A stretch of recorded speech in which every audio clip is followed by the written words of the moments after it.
लगातार फायर करता रहा, लेकिन तभी दुश्मन की एक गोली उसके हाथ को छू कर निकल गई और उसके हाथ से बंदूक नीचे गिर गई और तभी उसका पैर फिसल गया और वो खाई की तरफ गिरता चला गया। गिरते हुए भी राघवेंद्र सिर्फ भारत माँ की जय जयकार ही करता रहा। भारत माता की जय।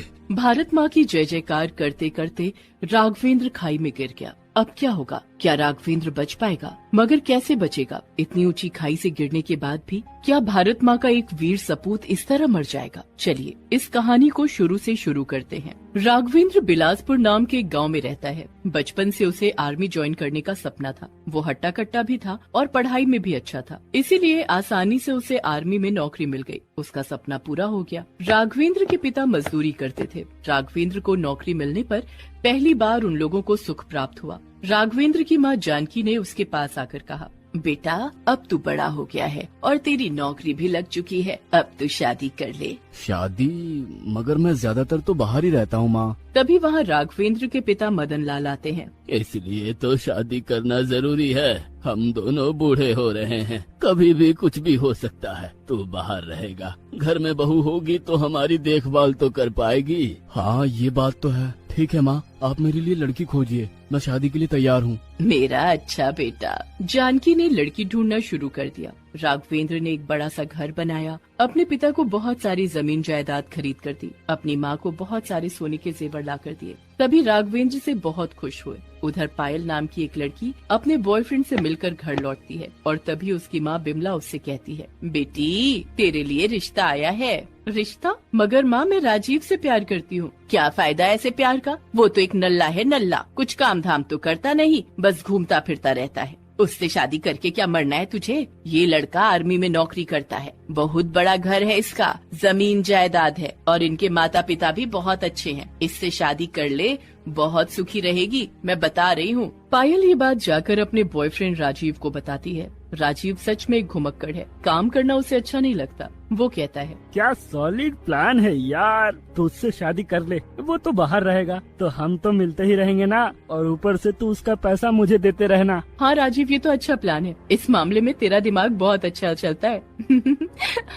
पायल शादी के लिए राजी हो जाती है। पायल दिखने में बहुत अच्छी है। दोनों की शादी हो जाती है। राघवेंद्र कोई दहेज नहीं लेता है। सुहाग रात में राघवेंद्र पायल से कहता है, देखो पायल, मैं आर्मी में हूँ, मेरी जिंदगी का कोई भरोसा नहीं है और मैं हमेशा बाहर ही रहता हूँ। तो मैं जब घर पे नहीं रहूँगा या फिर अगर मुझे कुछ हो जाएगा तो तुम मेरे माँ बापू का ख्याल रखोगी ना?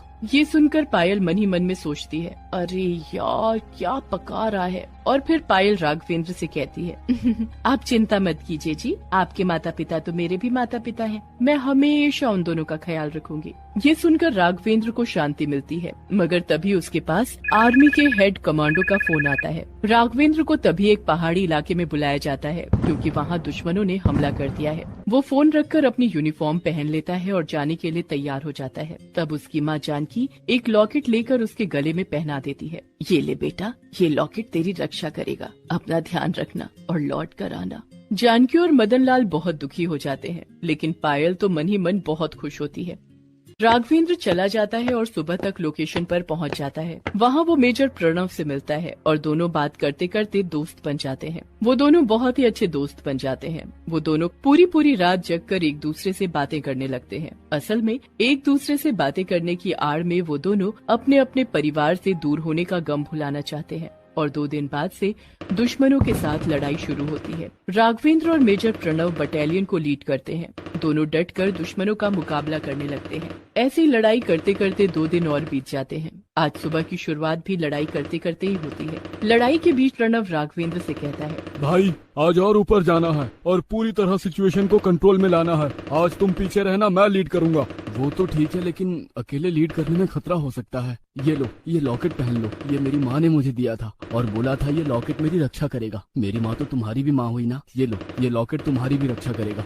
ये बोलकर राघवेंद्र प्रणव के गले में वो लॉकेट पहना देता है और फिर से लड़ाई शुरू होती है। मेजर प्रणव एकदम सामने से लीड करते रहते हैं, मगर तभी दुश्मन का एक बॉम्ब आकर प्रणव के पैर के एकदम सामने गिरता है और ब्लास्ट हो जाता है। मेजर प्रणव उड़कर कहीं और जाकर गिरते हैं। इसी बात से राघवेंद्र को बहुत गुस्सा आता है और वो एकदम सामने जाकर भारत माँ का नाम लेकर चिल्लाता है और दुश्मनों पर बुलेट की बरसात करने लगता है। भारत माता की जय। लेकिन दुश्मन की एक गोली उसके हाथ को छूकर निकल गई और उसके हाथ से बंदूक नीचे गिर गई और तभी उसका पैर फिसल गया और वो खाई की तरफ गिरता चला गया। गिरते हुए भी राघवेंद्र सिर्फ भारत माँ की जय जयकार ही करता रहा। भारत माता की जय। भारत माँ की जय जयकार करते करते राघवेंद्र खाई में गिरने लगा, मगर गिरते गिरते उसने अपने पॉकेट से एक बॉम्ब निकालकर दुश्मनों की तरफ फेंक दिया और दुश्मनों का अड्डा पूरी तरह से उड़ गया। मगर राघवेंद्र गहरी खाई की ओर गिरते चला गया, मगर उसकी किस्मत अच्छी थी। वो कुछ सूखे पेड़ की झाड़ियों में जाकर गिरा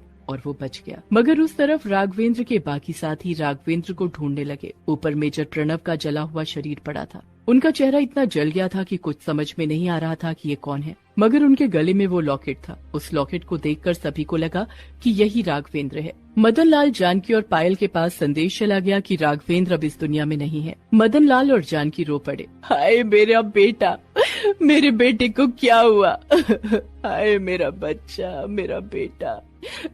हे भगवान, हमेशा अच्छे लोगों को ही क्यों अपने पास बुलाते हैं। पायल मन ही मन बहुत खुश हुई, लेकिन सबको दिखाने के लिए वो भी रो पड़ी। हाय अब मेरा क्या होगा? क्या होगा?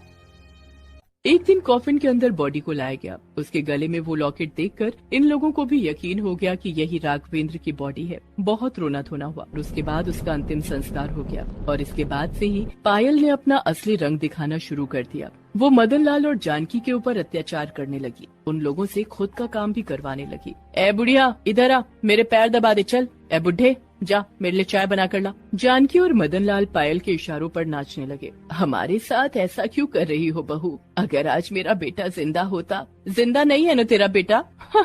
मर गया है वो, अब कभी नहीं लौटेगा। पायल दोनों के ऊपर बहुत अत्याचार करने लगी। उधर खाई में गिरने के बाद राघवेंद्र बेहोश हो गया था। जब उसे होश आया तब उसने देखा कि वो एक जंगल में है। उसके पूरे शरीर में दर्द हो रहा है। मैं जिंदा हूँ। हाँ, मैं जिंदा हूँ। इतनी ऊंचाई से गिरने के बाद भी मैं जिंदा हूँ।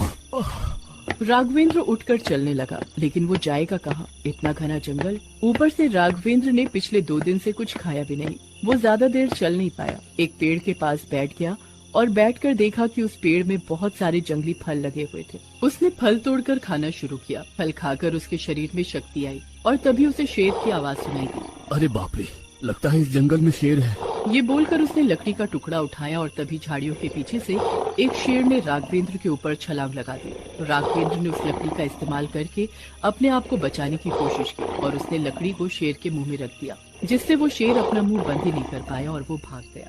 राघवेंद्र फिर से बच गया। उधर पायल ने राघवेंद्र का सारा पैसा कब्जे में ले लिया। पूरी जमीन जायदाद अपने नाम करवा ली और जानकी से सारे गहने भी छीन लिए और उस घर को भी बेच दिया। मैंने घर बेच दिया माँ, अब आप लोग अपना रास्ता देख लीजिए, मैं तो चली। मदन लाल और जानकी के पास कुछ भी नहीं बचा। वो लोग रास्ते पर आ गए और इधर उधर भटकने लगे, भीख मांगकर अपना गुजारा करने लगे। पायल ने अपने बॉयफ्रेंड राजीव से शादी कर ली और दोनों एक साथ रहने लगे।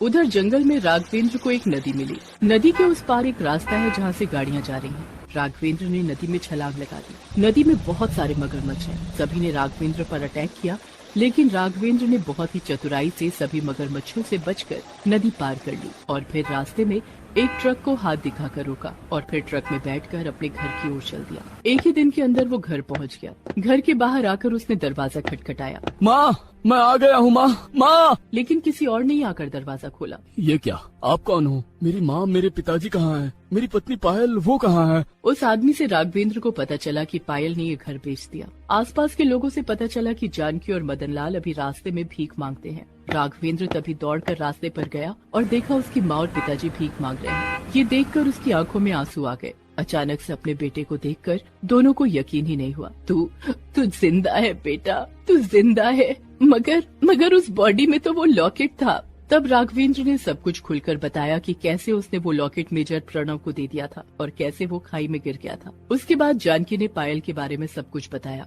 सब कुछ सुनकर राघवेंद्र गुस्से से लाल हो गया। उसने अपने माता पिता को एक अच्छे से होटल में रखा और पायल को सबक सिखाने के लिए निकल पड़ा। उसने पायल के नए ठिकाने का पता किया और वहाँ जाकर पायल को जोर से एक थप्पड़ मार दिया।